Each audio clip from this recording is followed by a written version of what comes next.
All right, so let's do that again. A little minor technical difficulty. So we'll start again, Minister. Sorry about that. We will not disrespect the national anthem.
You may be seated. As with Murphy, things will happen just in the nick of time. That anthem was tested this morning, and it decided to go bad at the opportune time. Anyhow, we'll continue with the program and hope there are no more mishaps. Senator the Honorable Aubin Hill, Minister of Industry, Investment and Commerce, Mrs. Sansia Bennett-Templar, Permanent Secretary within the Ministry of Industry, Investment and Commerce, Mr. Levon Flynn, Chairman of the CLA, and Mrs. Shillette Cox and other board members present today, CTD Parkins from the Ministry of Industry, Investment and Commerce, Ms. Sophia Wellington, one of 4 key stakeholders from the Ministry of Investment and Commerce, industry stakeholders represented today by Mr. Richard Crawford, President of the Ganja Growers and Producers Association of Jamaica, and Rear Admiral Harley Lewin, President of the Jamaica Licensed Cannabis Association, the JLCA, Mrs. Hyacinth Symes and Mr. Brian Wright, Directors of 710 Limited, the 100th licensee, Mr. Scott Cathcart, CEO of Pure Jamaica, who couldn't be here but is here with us virtually. Other distinguished ladies and gentlemen, good afternoon. That was quite a list, and it took me a while to get to good afternoon. But good afternoon. Thank you for joining us here today. It took us some time to get here, and there have been some challenges. However, when we have such a moment like celebrating the issuance of the 100th license, we must pause to celebrate and get back to business right after this. So now I ask for your indulgence as we celebrate this very momentous occasion with the issuance of the 100th license to 710 Limited. I will not go any further with the introduction because we already started late, and I do apologize, ladies and gentlemen, for the late start. So I'll now invite Mr. Levon Flynn, the chairman of the CLA, to grace us with some remarks.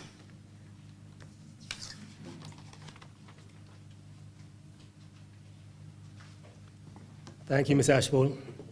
Pleasant good afternoon and welcome to everyone. Special welcome to Miss Hyacinth Symes. I saw her earlier. There she is. Welcome. Brian, welcome. Congratulations. We'd certainly love to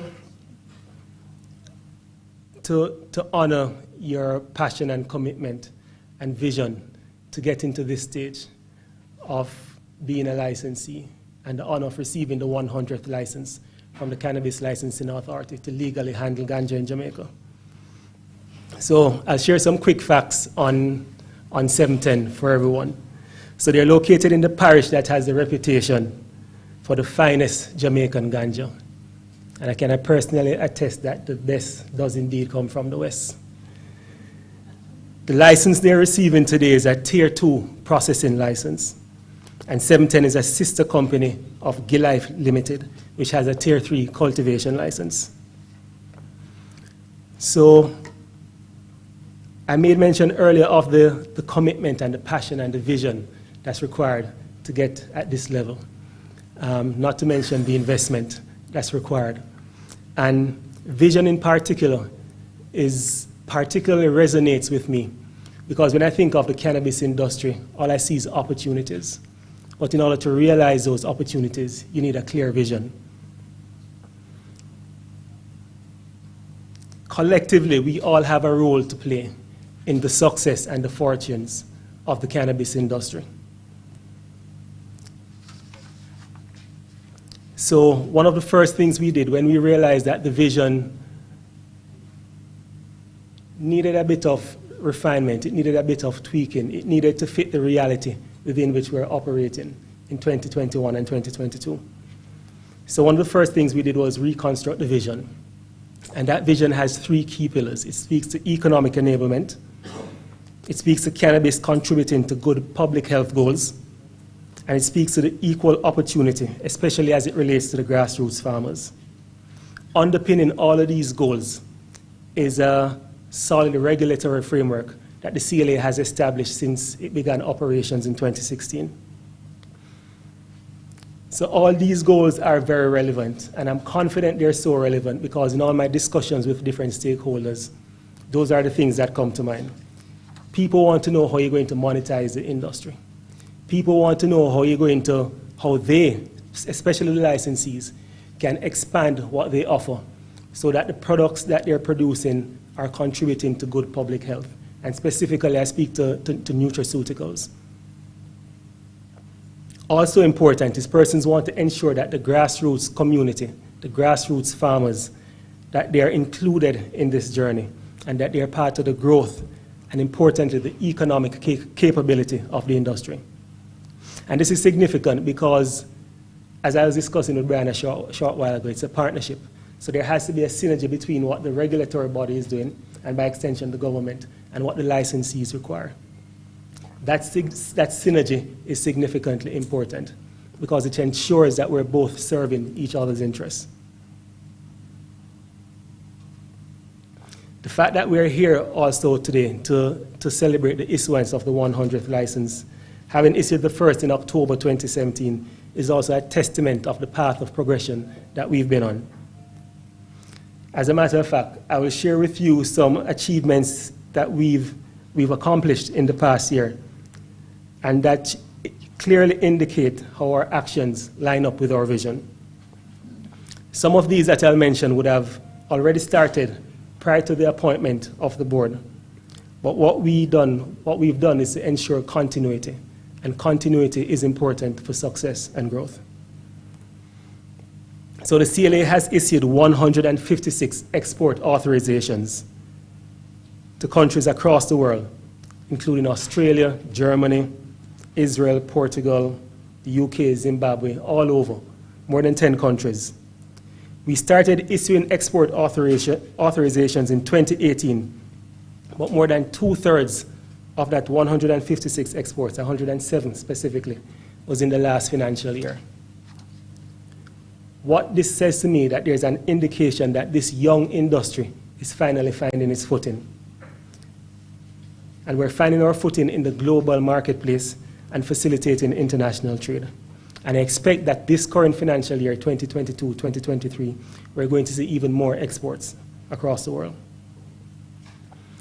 We have bolstered our human resource capability by adding horticultural experts to our cannabis specialization unit.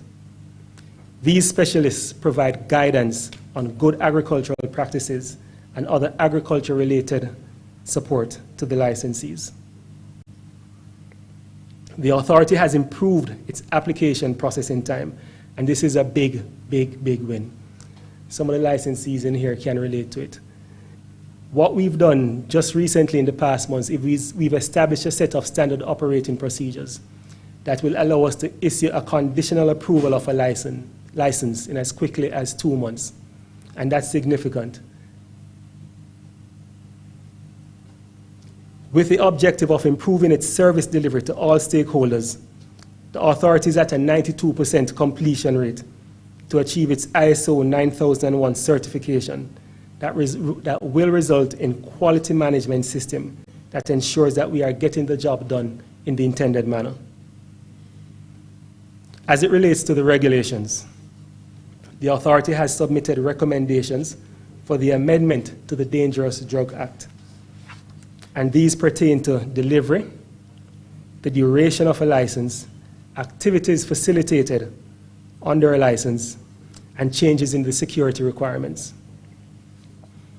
Further, the export and import regulations is very, very close to being finalized and will strengthen the legal cannabis trade between Jamaica and countries across the globe that demand our ganja. We've also advanced the draft hemp regulations, which when finalized, will allow for a safe and effective coexistence of cannabis and hemp industries. In fact, it already exists. We've issued at least 3 no-objection hemp cultivation and have exported hemp oil from Jamaica. We have submitted drafting instructions for the cultivator's transitional special permit. That is specially designed to facilitate and encourage smaller farmers to be a part of the medical cannabis industry. Very importantly, through our 100 licensees, the industry has employed over 700 individuals. And as the industry grows, so too will its social and economic impact. Also in the pipeline, and which I'm particularly excited about, is a strategic framework for medical cannabis tourism and cannabis nutraceutical sector. Ladies and gentlemen, that's the game changer right there. Remember earlier I started to talk about vision? This is where the vision really comes to life. When we get this right, this changes everything, because that's where the money is. That's where the biggest impact can be made from a medicinal and wellness perspective. And this is how we achieve that inclusivity that is required, because as the industry expands, we are going to need skilled cultivators to supply the raw material. So as you can see, we've come a long way. We've made some good progress. Our ambitions are clear, and they're tied to national development. But there is still a long way to go. So again, I want to thank our 100th licensee, 710 Limited, for believing in our vision and the potential of the Jamaican medical cannabis industry. We look forward to working with every licensee and every stakeholder to make this vision a reality. Thank you.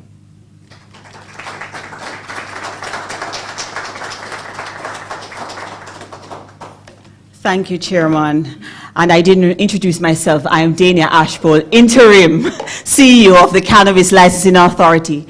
And it has been my pleasure working with the Board of Directors, the Ministry, and all our stakeholders to realize this vision. As the Chairman would have said, there's a far way to go, but I think we're on the right path. And what we invite are comments, constructive criticism, constructive comments, so that we can continue to tweak, to restart, to throw out what isn't relevant anymore given the change in context of the global cannabis industry, and to really work as partners. We are not on 2 different tracks. We're working together. Sometimes the goals may differ or may seem as though they differ, but they do not. We're a part of one team. I will now invite someone who requires no introduction, the esteemed Minister of Industry, Investment and Commerce, who has brought energy to this portfolio from his background in business. And I look forward, Minister, to even more energy being placed in the cannabis sector as we try to grow this industry and try to partner so that Jamaica can really realize the goals or realize the vision that we set out in 2015. All right, welcome, Minister. We look forward to hearing your remarks and your handover of the 100th license.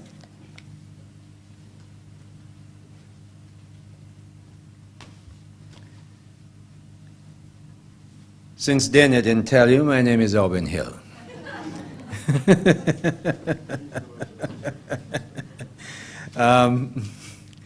You know, as I sat there and I saw what happened with the national anthem, I remember years ago when I was running the National Bank of Oman and technology was really coming on stream very fast. I had a head of administration and HR called TK Sridharan. Now, I hired a whole bunch of guys from the Indian Institute of Technology.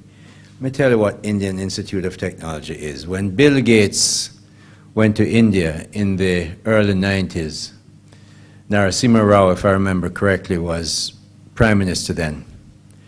And Bill wanted something particular from India.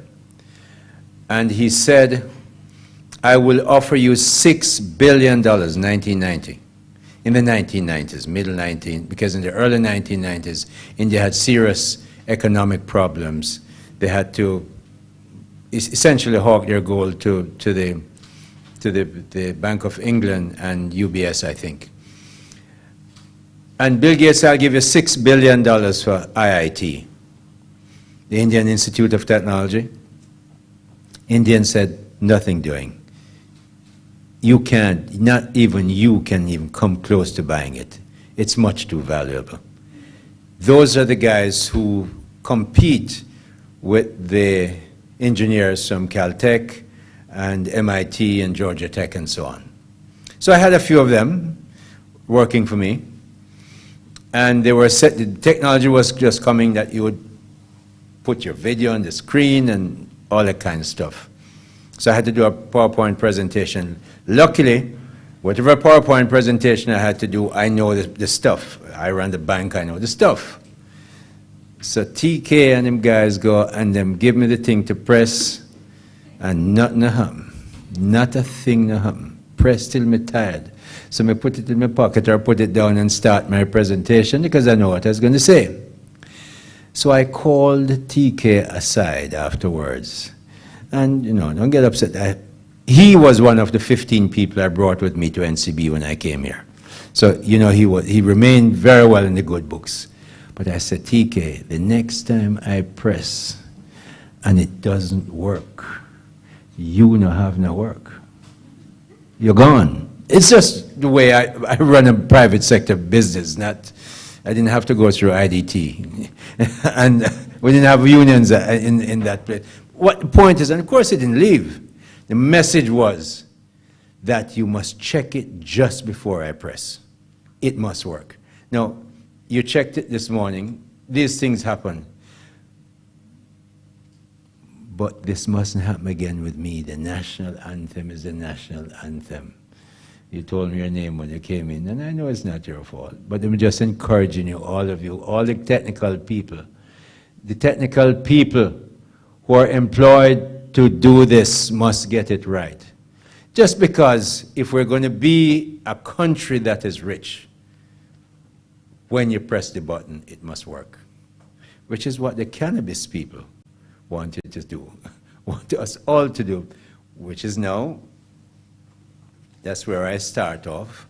I'm not going to go through the whole list, but Madam Chair, Dana Ashpole, who is the interim CEO at the Cannabis Licensing Authority, our permanent secretary, Mrs. Bennett Templer, of course, our chairman, Mr. Levon Flynn, gave a very good history and outline as to where the CLA has been, and I thank he and the board for what they've done in a short period of time, and Dana sitting in that acting position.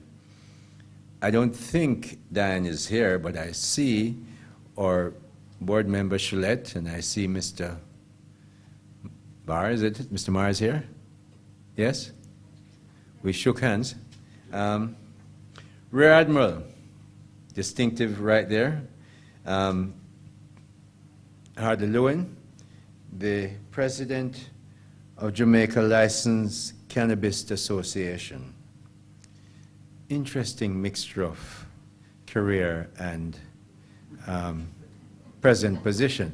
I can tell you, my father, who passed off just a couple of years ago at 98, would not have expected to see this sign behind me, and me being minister of this licensing authority. But it shows you how the world changes. Mr. Dickie Crawford, I don't know if Dickie's here, I didn't see Dickie, but his name is up here, and I know he'll be listening somewhere. Ganja Growers and Producers Association, that's not surprising. Not as surprising as Rear Admiral. And Ms. Ashley Ann Foster, Director, Jamaica Medical Cannabis Collective Limited. Good to hear that. Mr. Scott Cathcart, I think, is the Chief Executive Officer of Pure Jamaica Limited. I thought that was a water company. But here we are. Mrs. Hyacinth Symes and Mr. Brian Wright. See how elegant what time has done with Mrs. Symes' very elegant and beautiful hair. And in the process, time has shaved my hair. We've known each other a long time. And I'm so pleased to see you here, Hyacinth, as our 100th licensee and your partner there in business, Mr. Brian Wright. Mrs. Michelle Parkins, or CTD, I see Mrs. Wellington, members, of course, of the media, ladies and gentlemen. 4 years and 5 months ago, in October 2017, the Cannabis Licensing Authority issued its first license to handle ganja. Ganja is our term in Jamaica. That's where we are. Today we are celebrating a significant milestone, the issuance of the 100th license to a licensee to handle medical cannabis. This is noteworthy because it represents the journey of our local medical cannabis industry and the strides that individuals and local companies are making both locally and internationally, despite the challenges that face this industry. Internationally, locally, of course, we all know and grew up with ganja. Some of us may never have used it, others may have.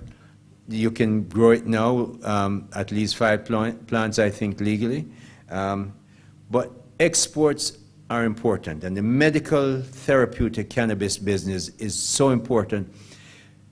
And I tell you why exports are important, and you're going to hear this ad nauseum anytime you hear me, because it's going to be in the speech. And no matter if they ask me to speak at a burial, I'm going to find a way to bring it in there. It is this. We have 3 million people in Jamaica. Our per capita income is just over 5,000. On a purchasing power parity basis, the per capita income of Singapore, I think this is the 2020 data, was 82,000 US dollars plus. They were the third richest country in the world. The 5 richest countries in the world are small countries. Won't bore you with them, go look them up yourself. But I tell you, Singapore is third. Israel is 19th. I've been to Israel, and if you see what they do with cannabis, you think we started it, go see what they do with it scientifically, which I've said to Dana I want to see, and the PS, I want to see more money put into research. We talk about everybody running away with ganja from Jamaica. It's we who have the cachet. Bob Marley, anybody who seemed to use it, understand and know Bob Marley. What have we done about research? That's not part of my speech, but I'm making it very public. Dana, PS, budget comes, when we're going back to finance, I want to see serious money in there for research so that we become leaders eventually in this field as well. As Minister So the export, I tell you about that for Jamaica, because we're never going to get rich selling to 3 million people who have a per capita income of 5,000. Singapore, with 5.7 million people, didn't get rich at $82,000 per capita GDP by selling to their 5,000, to their 5,700,000 Singaporeans. They sell to the whole world. Everyone that comes to you for a license, encourage them to make sure they get legally, properly arranged to sell to the world. Chairman Flynn, I think, said it's 156 or 160 odd people, 156 exporters we've had, or exports we've had so far. Very good start for an industry that has had difficulties. So, but the key is, Dana and your staff and all you practitioners in this industry, we must focus on getting that export, because Jamaica is never going to become a rich country if we don't export a lot more, and we cannot get rich selling to only 3 million people who have the per capita GDP that we have. Very clear. China has a low GDP, them have 1.4 billion people. If them sell one thing to 10% of that, everybody rich. You get my point. So as minister charged with developing and sustaining industries, I intend to see that cannabis realizes the potential as a key contributor to the economy. You all know how much I'm committed and involved in the economy. To this end, I have been working very closely with the CLA for the last few months to reset the industry and chart a course toward its growth and sustainability. I have 22 agencies in the ministry, and Dana has got a lot of my time in relative terms, and the CLA to the rest of the agencies. Shulette knows that she and her people take most of my time. CLA is one of the 22 agencies, as I said. JBDC, Jamaica Business Development Corporation Bureau of Standards, JANAC, that gives accreditation, Consumer Affairs Commission, Trade Board, Company Office of Jamaica, and of course the big one, JAMPRO, where Gillette and Mr. Mara are from. So I give a lot of time to the CLA because it's an industry that has been around for so long, and I just want to make sure the energy and the focus of the ministry is really given a great deal to this authority. Currently, there are over 600 individuals working within the industry. I think the chairman may have said a little more, so his information might be more up to date than mine. I'm not as long as it's higher than what I say, it's good. Okay. New jobs are being created, very important. Jobs are important. New jobs are being created with every new licensee. Hyacinth, if to go hire some more people, not just directly within the medical cannabis industry, but also through both backward and forward linkages. People who grow, the people who process, the people who sell, with industries such as construction, imagine, security, waste management, packaging, testing, and of course, analytical services, more research. This is a good start. However, we need to grow the industry to create more jobs, increase medical and therapeutic cannabis exports, and contribute to the further economic development of Jamaica. I am not making any apology. Right now we're focusing on medicinal, medical, therapeutic cannabis. When the world changes, we must be ready. But we must do this part so well that people beat a path to Jamaica. This time, because we're doing medicinal and therapeutic cannabis so well. We export to Australia. I know I signed something the other day for a transshipment to Germany. We export to Germany, and so on. I want to see us export around the world. Remember, we're not going to become a rich country if we don't export to a lot of people. In the next few months, we expect to be making more changes that will better facilitate the business for licensees, including advancing key amendments to the legislation. The PS knows, the CTD, she knows, my chief technical advisor, Chris McPherson, who is on the board of CLA, they all know that I've said one of the main things about the Ministry of Commerce, we must amend legislation that will make it easy for business to do well. I look at some bills, some of the things I've had to take to cabinet to get approvals. Those bills were passed in 1965, some of them 1948. Who knows? We must amend and adjust. The world has changed. The world has changed in the past 2 years dramatically. We've had a 1 in a 100-year pandemic. We've had a war in Europe that nobody believed could ever happen in Europe. Wars happen in the Middle East and Africa, maybe Asia, but never Europe. Oh yeah? The world is changing. So our legislation must change. This minister wants to make sure we do that, so we make it better for people to do their business as well. Importantly, we'll ramp up the work of the Cannabis Industry Task Force with the aim of fine-tuning key programs. I think yesterday, PS, we agreed that Minister Dunn will continue to chair that task force. He will be involved in making sure that task force pulls together what we must do. And initiatives such as the Alternative Development Program and the Mother Farm concept to allow for better social inclusion and integration in the industry. The Mother Farm concept, something I know very well. I served on the board for Jamaica Brothers for a very long time before I became a minister. Had to resign when I became a minister. What that company does is this. You see that they do chickens and they advertise and best dress and all that. But what they actually do is this. You find your chicken house. You and your uncle and your sister have to put in the money. You have to have some skin in the game. But once you do that, they give you the chickens. They give you the feed.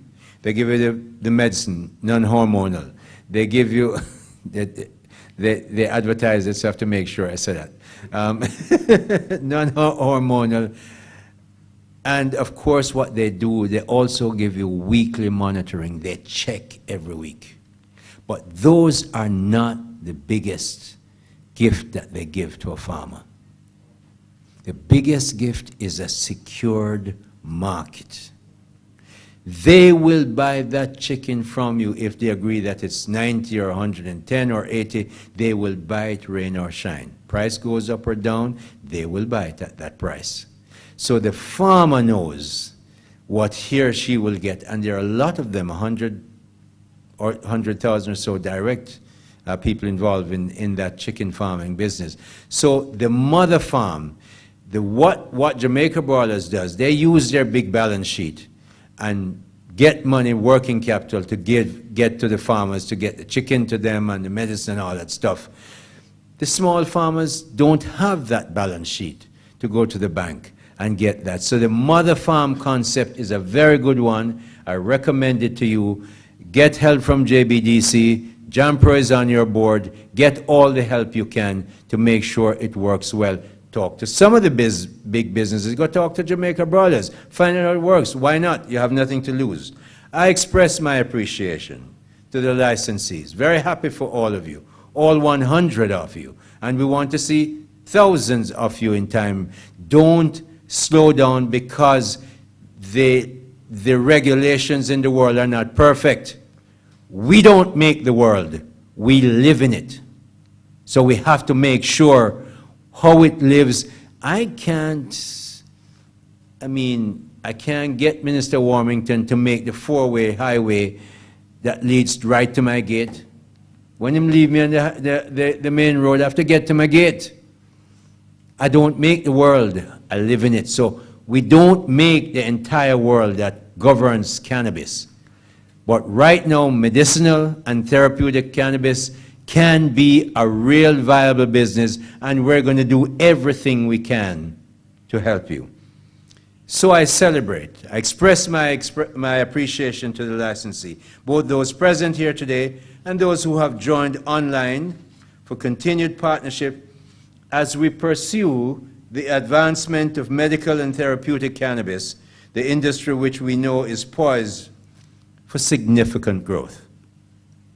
You have been working towards its continued improvement, and this is demonstrated in the outstanding products and facilities which you have created. People are inviting me to launches, and I've seen the shops, and frankly, I think they're quite creative. Some of the things that the business entrepreneurs have come up with. I also commend the team at the CLA. Hard work. Them get criticized on a slow, on a wicked to small farmers and all them kind of stuff. And we have to constantly explain that it's not wicked, we're wicked, but we live in a world of laws. We don't make all the laws in the world, so we have to conform to some that we might not even like until we can get better places. So I commend the CLA team for being consistent. Chairman, you and your team, Dana, and all your staff, who have to make this work day in, day out, sometimes with not the best feedback, but we want all the feedback. Tell us, we have to deal with it. Even amidst the difficulties occasioned by the pandemic, they were able to issue an additional 38 licenses within the last 2 years to bring this to this 100 license benchmark. This evening, we celebrate with 710 Hyacinth and her business partner as they become the 100th licensee. Mrs. Symes and Mr. Wright, I extend heartiest congratulations to you as you embark on this new business venture. The global medical cannabis industry is a lucrative one, and with the right business plan and focused implementation, you can reap rich rewards, and I'm very happy when people get rich. No apologies from this minister. You are entering the industry. We expect things to improve, always. Must get better.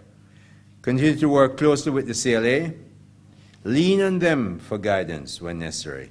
Participate in various workshops, and let your voice be heard through the authorities' consultations with its licensees on various legislative changes and happenings within the industry. And as I get the legislative changes, I promise, the PS knows, I will push for it.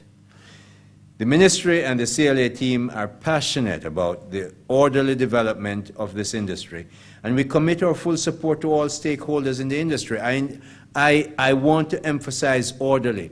Disorder is not going to get you anywhere. All it's going to do is make sure those who have markets that we want to get into will block us. Let us do this orderly. Then you and your team be as efficient and fast and effective as you can so that we reduce the natural difficulties and discomfort that entrepreneurs must have if they're going to be outstandingly successful. And I hope that we have some many outstandingly successful cannabis licensees through the CLA. God bless you.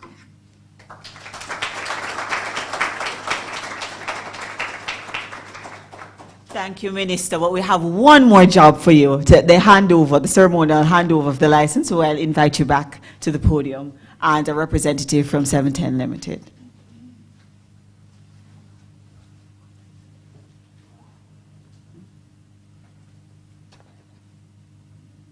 All right, Mr. Wright and well, the entire team. All right, well deserved. She is the one that does all the work. She's the one that gets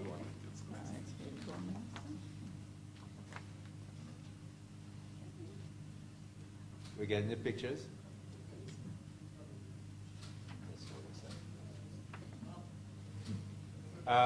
Chris, you have to move out of the way. No. Press won't get it. You can go on the other side. Come forward. That's a good idea.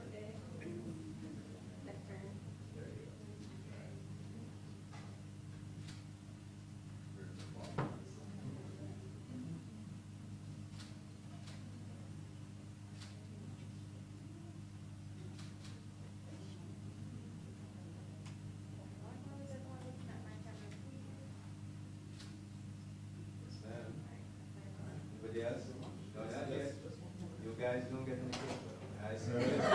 I know myself a long time. Congrats, my dear.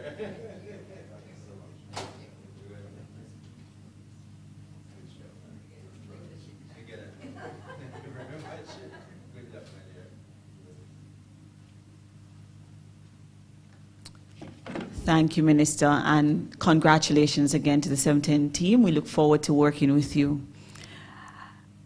As I reflected on Minister's speech, I'm an international trade specialist by trade, and export is where it's at. It's the name in my. It's what I do, and as we look at the cannabis industry and how we can increase export, we're also looking at how we increase export in other ways through linkages and through the tourism industry and the tourists that already come to our shores. And as we sit here today, the team at the CLA is working on a policy and refining a policy as it relates to cannabis stores, as it relates to better integration with the tourism industry.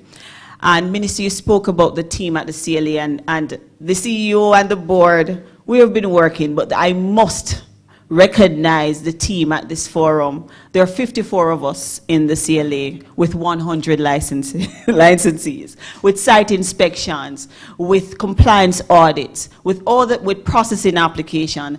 I must commend the team who work day in, on weekends. Sometimes they're at sites at 5 a.m. to ensure that exports go off. Oftentimes that is not recognized, but I believe that I must recognize a team here that are working behind the scenes to ensure that we reach to this 100 license. So I'd like to get a round of applause for my team.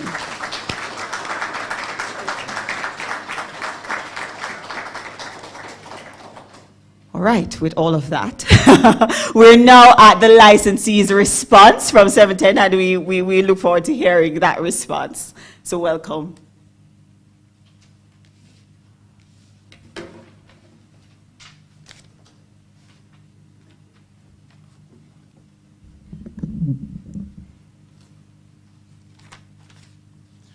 Well, thank you so much. First of all, we just want to say how grateful we are for the warm hospitality shown us by the CLA and by all the government agencies. JAMPRO, I know, is well represented here as well. And it's a real pleasure as the director, the only Jamaican director of Pure Jamaican, which is the holding company, Pure Jamaican group of companies that supports 710 and other local companies in the industry. And it's a real honor and privilege for us to have been awarded the 100th license. As they say in cricket, 100 not out, it's not a bad thing. I think we look forward to another 100 runs on the board or more. And, but my pleasant task today is not a long one. I'm going to be offering a few remarks and introducing my dear friend and colleague, Scott Cathcart, who really has been the founding light behind Pure Jamaican and 710. And just wanted to acknowledge one of the things the minister said about Israel, that Israel has a great reputation in the medicinal cannabis space. And not everyone knows that Jamaica too, from as early as the 1970s, played a pioneering role in developing cannabis-derived medicines. And in fact, we have been leaders in this space for decades. With Canasol and Asmasol, Dr. Manley West, and others, even though Dr. Ellen Grizzle, who works with our team. And so, this is not something which is new to Jamaica, but as the minister says, he's very interested in research and development, he's very interested in pharmaceutical development, he's very interested in exports. And that's certainly something that Pure Jamaican and 710 is bullish about, something that we are pursuing. Our markets are international. We are focused on science, research and development, and the export of medicines. that is the focus of 710, and building on this great legacy that already exists in Jamaica, both in terms of cultivation, brand Jamaica, and also science, because we've done quite a bit of work in the country in the past. The industry, the pharmaceutical industry globally, according to The Economist, is a $100 billion industry. And so there is a lot of opportunity for Jamaica, for 710, and for all of the other licensees to be part of this massive growing industry. I would say that the work of the Cannabis Licensing Authority has been very important. We've had a good experience working with their team from day one.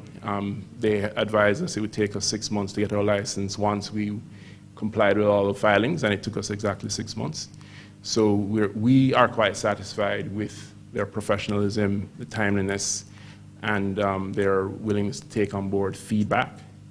I remember very fondly a 6 a.m. call one morning when we were doing the first export of cannabis seeds to St. Vincent and the Grenadines. The current chairman answered his phone at 6 o'clock in the morning while we were at the airport to help make sure that everything was going well. So we really have to give a lot of credit to the people at the CLA and to the work that they've done. Insofar as our team is concerned, it's a very diverse team. We have a team of approximately 20 persons. Most of our team members are from Jamaica or from the Caribbean, or scientists, or people at our cultivation site, marketing, business development. Most are Jamaicans, and we have the best, I would say, internationally as well, that work as part of our team. So we are proud to be a Jamaican company, very rooted in the communities that we serve. We have foundations that we've established that give back to the communities where we have farms. And this really is and has been the brainchild of Scott Cathcart, who you'll be hearing from soon, our CEO, who I've known for a very long time and is a friend, and he is a friend of Jamaica. And just to give you a little background, he had a very distinguished career in research and development testing in the United States, brought that expertise to Jamaica through the University of Technology, and then supported the investment in the Pure Jamaican group of companies with farming or extraction facility, and really has led that process. So I am very pleased to introduce Scott, who I consider to be a Jamaican now. He lives here. He very much would be here today, but he'd been traveling on behalf of the company and unfortunately caught COVID, and so has to be in quarantine. So he's here in Jamaica in quarantine, but I must tell you, he really wanted to be here, and he has prepared some remarks, so the team could bring Scott to the stage. Minister Hill. Greetings, Honorable Minister Hill, Chairman McPherson, Madam CEO Ashpole, friends and members of the CLA and JAMPRO, distinguished guests. It's an honor to be here in front of you today, accepting on behalf of 710 Limited, the 100th license issued by the Cannabis Licensing Authority of Jamaica. My name is Scott Cathcart. I'm the co-founder and CEO of Pure Jamaican and our group of companies, including 710. I serve as the general director of 710. 710 was designed from the beginning to become a pharmaceutical manufacturing operation and really a gateway for Jamaica to have Ganja be able to access the global market. The worldwide industry of cannabis has had peaks and valleys, and one of the major new opportunities for the industry is the true pharmaceutical application of cannabinoids into medicines that have the power to transform global human health. I have a young niece who at age 1 had her first seizure. Epidiolex, which was then experimental in 2013 by a company called GW Pharma in the UK, transformed her life, saved her life.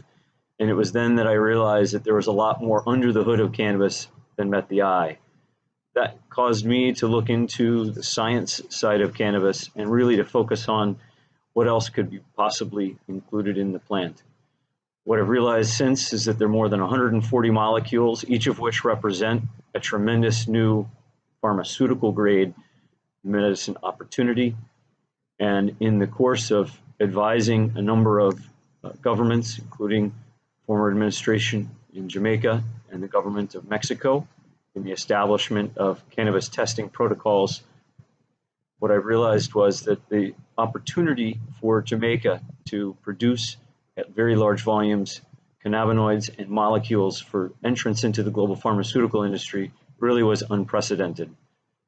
I also realized in coming to Jamaica since 2014 on cannabis-related business, there's a tremendous bench of professional expertise and talent, not only in cannabis, but also in the pharmaceutical space in Jamaica. Together with experts in Jamaica and international experts, we have assembled a team that is designed specifically to help transform global human health by bringing Jamaican ganja to a global recognized standard through the production of molecules on a farm level, but that are cultivated according to GACP, General Agricultural and Collection Practices requirements for the World Health Organization, and then in turn processed according to global pharmaceutical requirements and standards according to the European Union for Good Manufacturing Practices, EU GMP. 710 represents the gateway to the world, not just for our own cultivation operations, but we hope also for all of the companies here in Jamaica that are able to produce cannabis to a pharmaceutical recognized input status. We see the future of cannabis for Jamaica as being a massive producer, not just of cannabinoids, but of an economic engine for the country that could potentially rival sugar in the way that it delivers a decentralized approach to the creation of jobs, as well as incremental tax revenue from a government standpoint. Part of our model has been one of inclusivity, and from the beginning when we formed our various companies here in Jamaica, we also formed two foundations that sit alongside the cultivation operations, into which we give 10% of the net profits for the betterment of the communities. We're in the process now of starting a third foundation as well. It's very important to us to be inclusive and to share along the way as we aim to build one of the biggest, if not the biggest, supply chains for global pharmaceutical cannabis in the world. What we see right now for Jamaica is an opportunity to stand up and take advantage of what is ironically a benefit to Jamaica, that being US federal illegality. As you might find surprising, because of the illegality in the US, it prevents a number of very large players from being able to enter the field. And that creates an opportunity for entrepreneurial countries and entrepreneurs to stand up and be able to build operations before US federal legalization enables the deeply entrenched and deep-pocketed entrenched players in the space, especially big ag and big pharma. We've seen this in the hemp industry in the US following the Farm Bill in 2018, and what we now will see at some point with US federal legalization is a window that will close. So it's important for us, I would respectfully suggest, to work very swiftly and quickly together, both as government and private sector, to come together and enable Jamaica to act in concert with each other. Our competition is not amongst the 100 licensees within the country, it is the rest of the world. Working together and in concert with help from the government and various ministries, we will be able to stand up operations for the whole country that will be beneficial and provide tremendous economic growth and opportunity.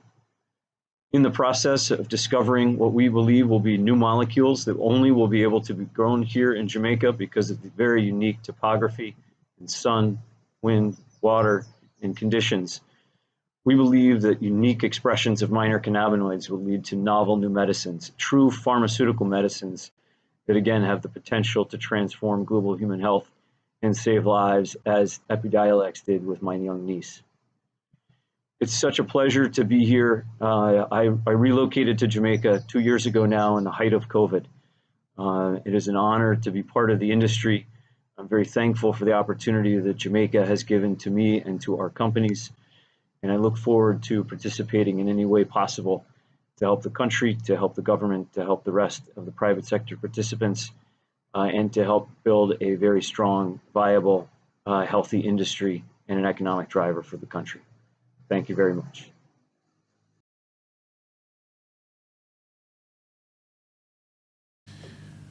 Well, again, on behalf of the company, I'd just like to thank the CLA and to thank all of our friends in the industry for working with us, and to thank Jampro as well, who's represented here. And just to say in closing that, Jamaica was probably, certainly was one of the largest exporters of ganja in the world, illegal exports. But now we have an opportunity to legally export pharmaceutical products, medicinal products, and I think we need to take advantage, full advantage of this on behalf of the country, and to really create the jobs and the investment that we all know is eminently possible working together. So thanks again, and we really appreciate this 100th license. Thank you.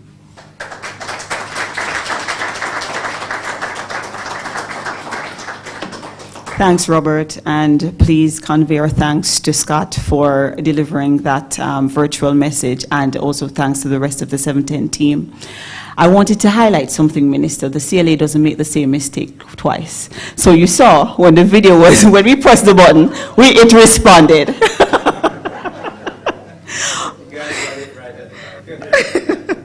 All right, I would have stated earlier about the team that we have at the CLA, and even though it's a small team, it's a mighty team.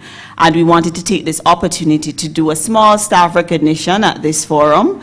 And so I'd like to invite Mr. Everett Smith, Director of Human Resources and Administration, to hand over some what we'll call long service awards to our team at the CLA. Some of the persons who, for example, Ms. Riley and Ms. Brown, they were here even before the issuance of the first license, and Ms. Graham, who has served in various capacities at the CLA, who has been here since, I believe, 2019. And I thought it was important to have that recognition here, given what we're celebrating here, because we couldn't have gotten to 100 without that foundation team to start us off. So I would like, well, we only have Miss Riley's on leave. I believe she may be joining us online, as well as Miss Graham. But Miss Simoy Brown is here, so I'll invite Miss Brown to come to the fore to collect her award, and invite the representatives of the other recipients to the fore. So we have Miss Relisha Riley in the Licensing and Application Division, Ms. Simoy Brown in the Licensing and Application Division, and also Ms. Faith Graham in the Enforcement and Monitoring Division.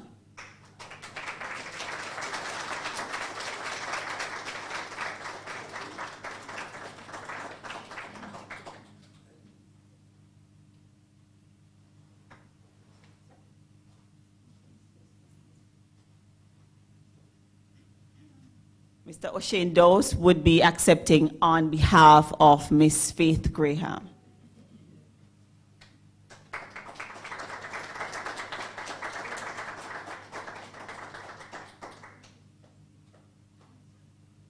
All right, we'll hand over Ms. Riley's trophy award when she comes back into office. Thank you, Mr. Smith. We're now at the point of closing remarks, and without repeating myself, I'd like to say for us to pause to really recognize where we are with this 100th license, despite all the ups, the downs, the turns. And just to reiterate the commitment of the CLA, the commitment of the ministry, we have a full contingent coming out from the ministry to just highlight the commitment that the ministry has to grow this industry. There are a few things in the pipeline as it relates to social inclusion, as it relates to greater linkages, as it relates to ministry agencies such as JAMPRO, JBDC, the Bureau of Standards working together to ensure that we really realize the vision of a more developed and scientific industry. As it relates to export, Minister, we would have to also focus on testing and increasing our testing capacity. And that is something that we are working on with the BSG and the Scientific Research Council as well. So we have taken all that you have said, and it's already in train, and we will build on what you have said and continue to work with you. So thank you again to our licensee, our 100th licensee.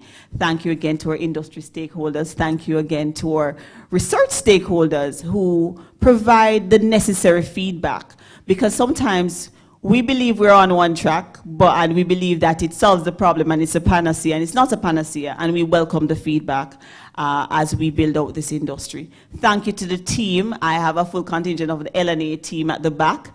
They have been working overtime to ensure that the 6 month that we say to licensees that we adhere to it. And we also have representatives from the enforcement and monitoring team as well as administration. So thank you again, everyone. Thank you to the persons joining online that couldn't be here with us because of the space constraints. And do have yourself some lovely refreshments that we have at the back and mingle. And also take this opportunity to give us the feedback.